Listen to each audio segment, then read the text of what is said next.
Hello friends, ఇవాళ మేఘాలపేట డ్యామ్లో పడిన పెద్ద రొయ్యలతో గోంగూర రొయ్యలు వండుకుందామని ఫిక్స్ అయిపోయామండి. నేనైతే ముందుగా ఒక పాన్ తీసుకుని అందులో పచ్చిమిర్చి, గోంగూర, కొంచెం వాటర్ వేసి కుక్కర్ అయితే పెట్టేసుకున్నాను. కుక్కర్ 2 విజిల్లు వచ్చాక స్టవ్ ఆఫ్ చేసుకుని ఈ లోపైతే నేను రొయ్యలను అయితే క్లీన్ చేసుకొని పక్కన పెట్టేసుకున్నాను. రొయ్యలు నేను 2 పీసెస్ కింద కట్ చేసుకున్నాను.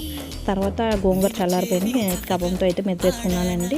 మిక్సీ కన్నా కవ్వం బాగుంటుంది. తర్వాత ఒక పాన్ తీసుకొని అందులో ఆయిల్, కట్ చేసుకున్న ఆనియన్స్ అయితే వేసేసి గోల్డెన్ కలర్ వచ్చినంత వరకు వేపుకోవాలండి. తర్వాత నేను టమాటా కూడా యాడ్ చేసేసి బాగా వేపుకోవాలండి. బాగా వేపుకున్న తర్వాత నేను అల్లం వెల్లుల్లి పేస్ట్ని కూడా వేసి బాగా వేపుకోవాలి.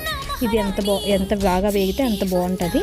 తర్వాత నేను కొంచెం కారం అయితే వేసానండి. కారం కొంచెం ఎక్స్ట్రా వేసుకోవాలి, రొయ్యలు స్వీట్ కదా, అందుకే వేసి బాగా వేపుకోవాలి. బాగా వేపిన తర్వాత కొంచెం ధనియాల పొడి, గరం మసాలా కొంచెం యాడ్ చేసి బాగా వేపుకోవాలి. నూనె పైకి తేలిన తర్వాత నేనైతే ముందుగా క్లీన్ చేసుకున్న రొయ్యలను అయితే వేసేసుకున్నాను. రొయ్యలు వాటర్ వచ్చినంత వరకు వేపుకోవాలండి. తర్వాత నేనైతే కల్లుప్పుని అయితే వేసేసి బాగా కలుపుకోవాలండి. తర్వాత ముందుగా మెల్ట్ చేసుకున్న మన గోంగూరను అయితే వేసేసాను. ఈ గోంగూర డ్యామ్లో పండిందండి. చాలా టేస్టీగా ఉంది, చాలా పుల్లగా ఉంది. ఈ మధ్యన అయితే అస్సలు తినలేదు. నేనైతే కొంచెం వాటర్ యాడ్ చేస్తాను. కొంచెం 2 మినిట్స్ హైలో మరగనివ్వండి.